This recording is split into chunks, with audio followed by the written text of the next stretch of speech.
All right, here is your lesson on 5.3 Transforming Parabolas.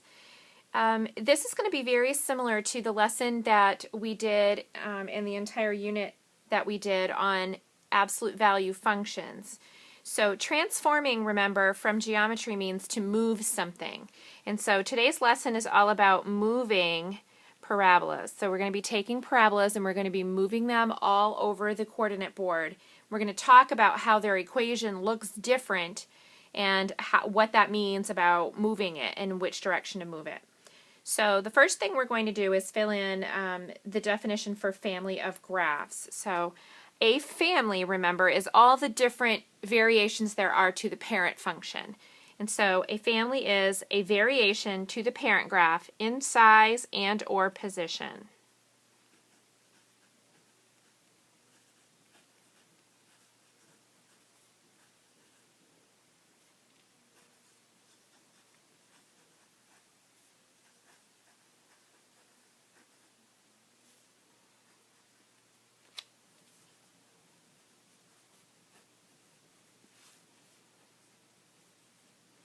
Okay, variations to the parent graph in size and position. So the first thing you'll notice in this box, it says to transform, which means to move or change the parent graph, we use the vertex form of the parabola. This looks very different than the standard form, which we've been talking about. So vertex form, standard form. We've been looking at them in standard form. Okay.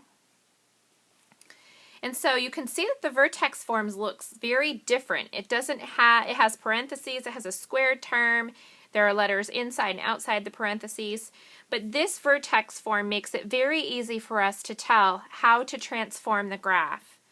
So first, before we even learn about how to transform the graph and what these three letters mean to how we move the function, the first thing we need to remember is what the parent function looks like. So here's our parent function, and we've talked about this several times now.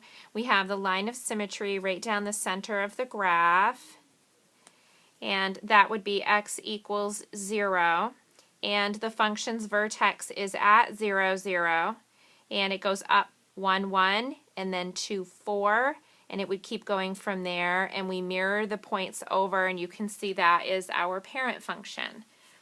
Every graph that we do in this lesson, we're going to start with the parent function, and then we're going to draw the transformation on the same coordinate board so you can see how the parent function has been changed. So one of the first things I want us to think about is what the letter A, this letter right here, in the front of our function means. Whether it's in vertex form or whether it's in standard form, this A, positive or negative, means the same thing.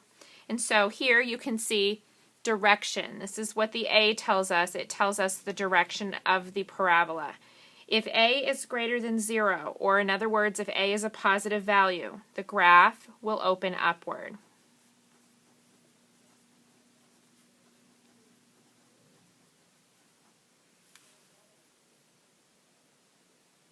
If A is less than 0, that is a negative number, then the graph will open downward.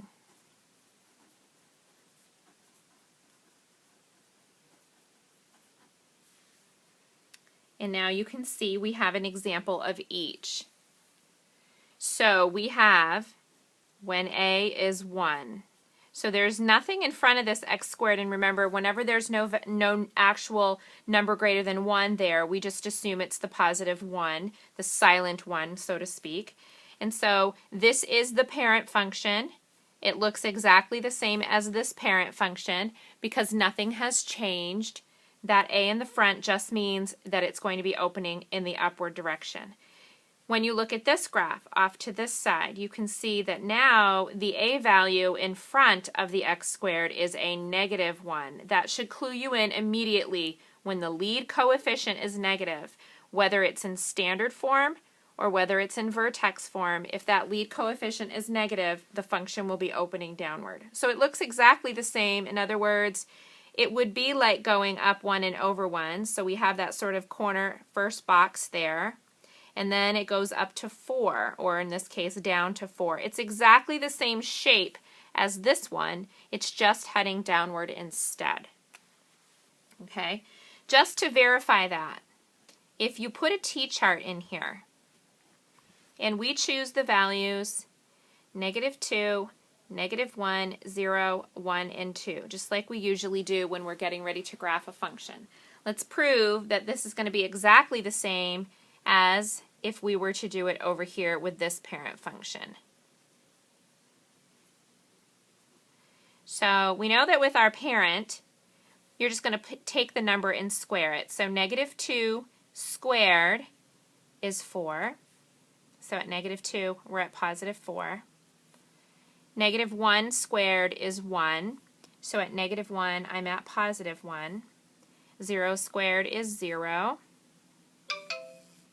1 squared is 1.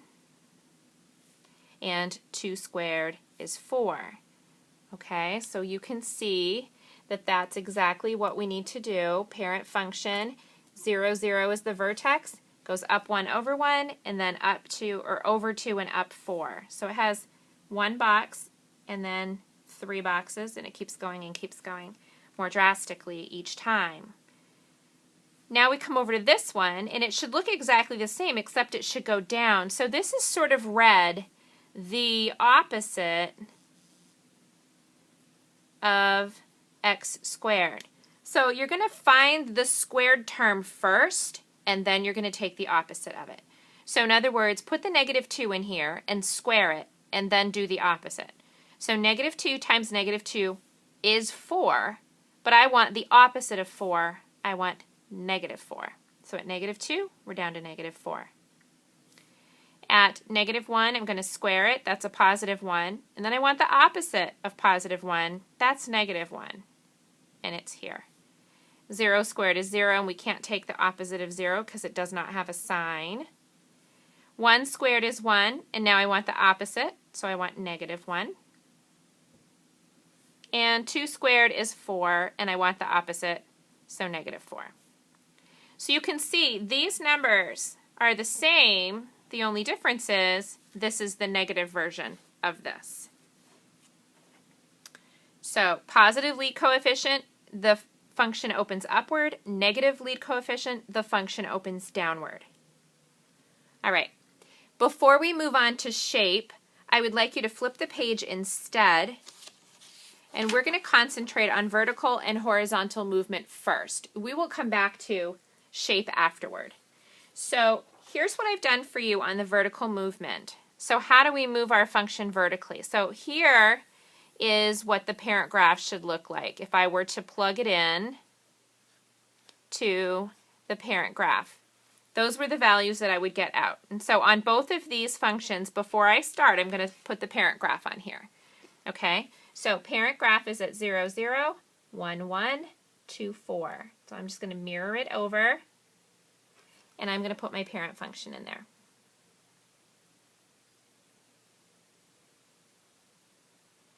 Okay, you should do the same thing. Put your parent function in, and then from there we're going to find out what this is telling us to do. And this kind of gives you a clue.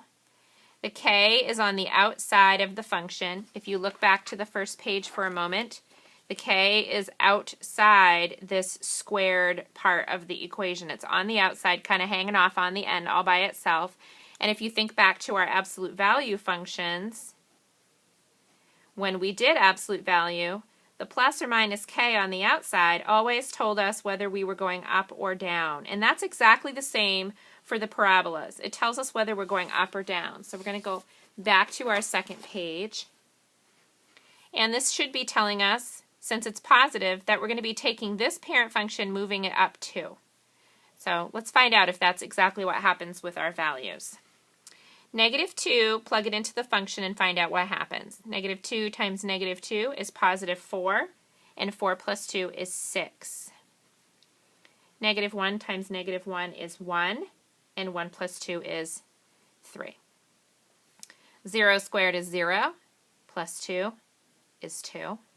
1 squared is 1, plus 2 is 3, and 2 squared is 4, plus 2 is 6. So these indeed look like they've gone up at least 2 units, which they should have. So at -2, I'm now at 6. At -1, I'm now up 3. And each one of those went up 2 units from where it would have been before. So you can see, whoops, that one's over one too many. So you can see that my parent function has moved up 2. It has not changed shape at all. It has just shifted up 2. Over here, this time we have -3. And so again, if k is negative, we're moving downward. Very similar to our absolute value functions. Let's put our parent on here first.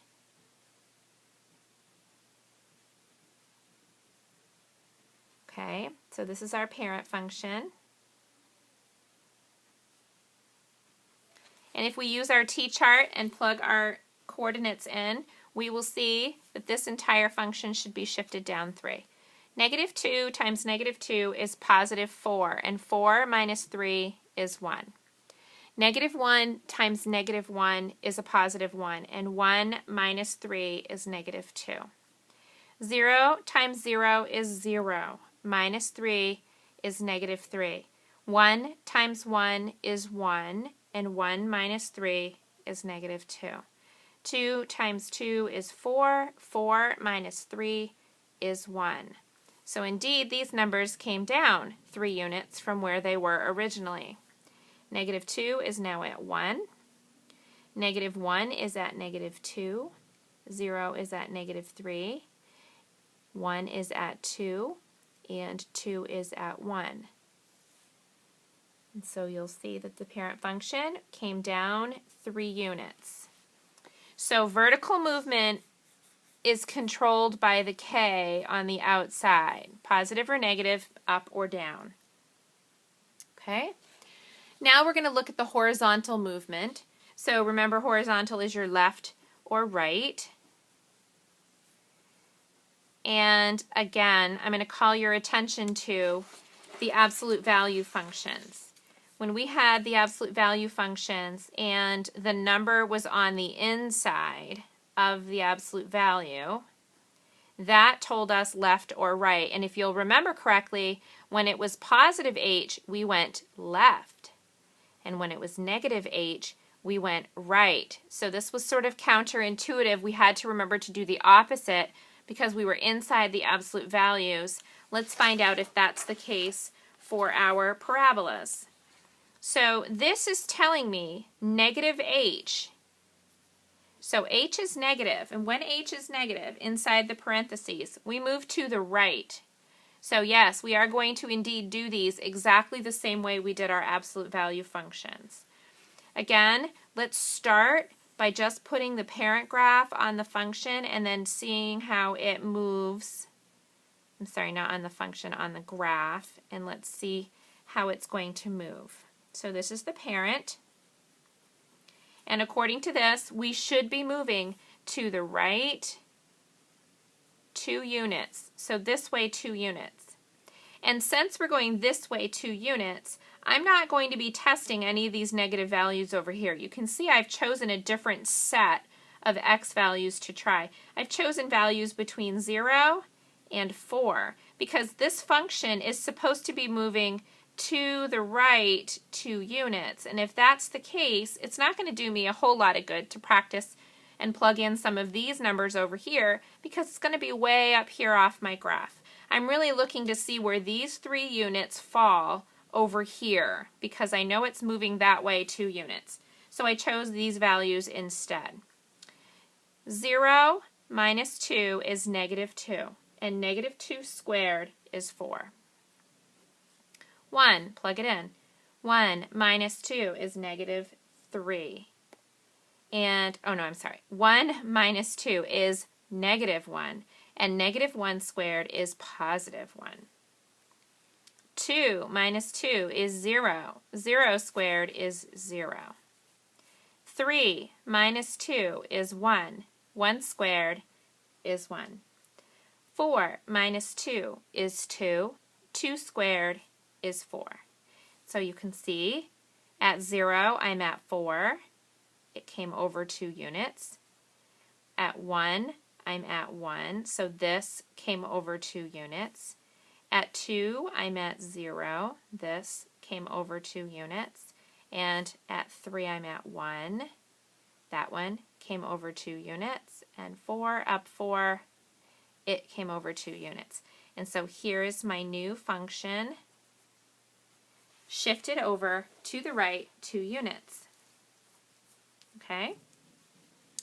This one, moving to the left, so plus 3. So I have a positive 3. So when it's a positive h, I go left. Again, parent function.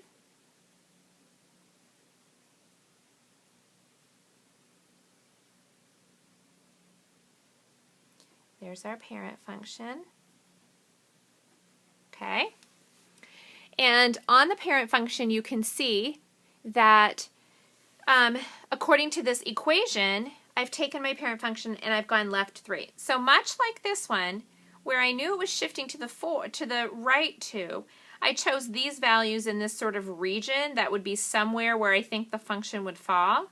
And I did the same thing here. These values, -1 to -5, I chose values over in this section to choose to plug in because I know that this is moving left 3. So I'm going to need to find some values in this general region. So when you're doing this on your own and these values have not been chosen for you, think about where your parent function would originally start. Think about where you're moving it to, and then choose values in that general region so that you have a more appropriate value and your function will look better. If you chose values here, you would get a piece of your function here, and then all of these values that we normally would choose would be going further and further and further and further up in this direction because it's this leg of your parabola when it's over here that you would be graphing. So you would not be helping yourself by getting values that keep rising, rising, rising, rising, rising off your function, off your graph. You wouldn't be able to figure out where the other side of your function is. So thinking beforehand about where it should be and choosing values in that region will be helpful to you. So a little bit of thought before starting the problem will come in very handy as you're working. So let's try -5. -5 plus 3 is -2, and -2 squared is 4. -4 plus 3 is -1, and 1 squared is 1. -3 plus 3 is 0, and 0 squared is 0. -2 plus 3 is 1, and 1 squared is 1. -1 plus 3 is -2, and -2 squared is 4. So at -5, I was at positive 4. So this unit did come back 3 spaces to the left. This one, 1, 2, 3 to the left, should be here, which would be at -4, 1, and that is our second point. This should be back 3, so my vertex should be at 0. It should be at -3, and that's correct. This one should move back 3. -2, positive 1, it did. And then -1, 4. This one did come back 3 spaces. So there is my new position for my parent graph, shifted to the left 4. Okay, so far we've discussed when they open upward, when they open downward, moving them left, right, up, and down. Okay, go back to the first page, please. Now we're going to talk about the shape of the function down here. Okay. Again, just like our absolute value functions, we are going to take this parent function, and this number in front is telling us to pull it upward, and we called those a stretch. So remember, it was like I said, you were holding the function at the bottom at its vertex, and then you were stretching it up. So you're making it much straighter and smaller and thinner. And then this one was a shrink, and so we were pushing it downward. So it was as though you were setting something heavy on it and it was causing the sides of the parabola or the sides of the absolute value to open wider and be flatter. And this is exactly the same concept. So As always, begin with the parent function. 0, 0, 1, 1, 2, 4. Mirror them over, and let's put our parent function down. Okay? There's your parent function. Now, stretching, because A is greater than 1, it's 2. A is 2. That means we're going to be stretching it. It should be twice as tall. Okay? Negative 2 times negative 2 is 4. 4 times 2 is 8. Notice what I did there when I plugged negative 2 in. This is a common, very horrible mistake. It will completely mess up your graphs. You must do the squaring first and then multiply by 2. Remember, please excuse my dear Aunt Sally, exponents first. We have to do this first, then multiply it by 2 second. That's super important. If you plug this into your calculator and you just do 2 times 2 squared, your calculator is going to do 2 times 2 and get 4, and square 4 and give you 16. 16 is not the correct answer. So please double check your calculators. Make sure you understand how to plug it in properly so that you will get a result of 8. That is the correct answer. If you have 16, then you need to use parentheses around your x squared to help your calculator know to do that first. Okay? All right, so let's keep going. Negative 1 squared. Negative 1 times negative 1 is positive 1. 1 times 2 is 2. 0 times 0 is 0, and 0 times 2 is 0. 1 times 1 is 1, and 1 times 2 is 2. 2 times 2 is 4. 4 times 2 is 8. So there are our new vertices for the y values. You'll notice that they seem to have doubled what they should have been for the parent graph. So let's graph and see what it looks like. Negative 2, 8. So this is 7. So 8 will be right about there. We'll have to squeeze this one in. Negative 1, positive 2. 0, 0 stays right where it was. Over 1 up 2. And over 2 up 8. And so when I graph my new function, you can see it's in exactly the same spot as the old one, same vertex, but it's thinner. It's been squeezed or stretched up. Okay, so you can see it's much taller than it was before. All right. Let's look at the shrinking. Again, let's put our parent function down. It's always good to start with your parent function. It gives you a perspective and helps you to figure out what it should look like. Now, when we went to draw this really stretched out one, it's really hard to make this look round at the bottom. Remember, we talked about absolute value functions being very pointy and that parabolas are much more round at the bottom. That was really difficult to draw in here, so just be really careful and aware about that so that you don't have a difficult time. Try to make them as round as you can. If you can't, well, just make sure that it's not super pointy so that someone doesn't mistake it for an absolute value function. All right, let's plug these in and see what we get. Again, we have to do this first and then multiply by 1/3. Negative 2 times negative 2 is positive 4, and 4 times 3 is 4/3. 4/3 is about 1 and 1/3 left over. That's what we're going to have to try to graph, 1 and 1/3, okay? Negative 1 times negative 1 is 1, and 1 times 1/3 is 1/3. 0 times 0 is 0. 0 times 1/3 is 0. 1 times 1 is 1. 1 times 1/3 is 1/3. 2 times 2 is 4. 4 times 1/3 is 4/3. So again, we have 1 and 1/3. Let's graph this. Negative 2 is at 1 and 1/3. So right about there. This is going to be one where we're going to have to estimate a little bit. Negative 1 is at 1/3, 0, 0.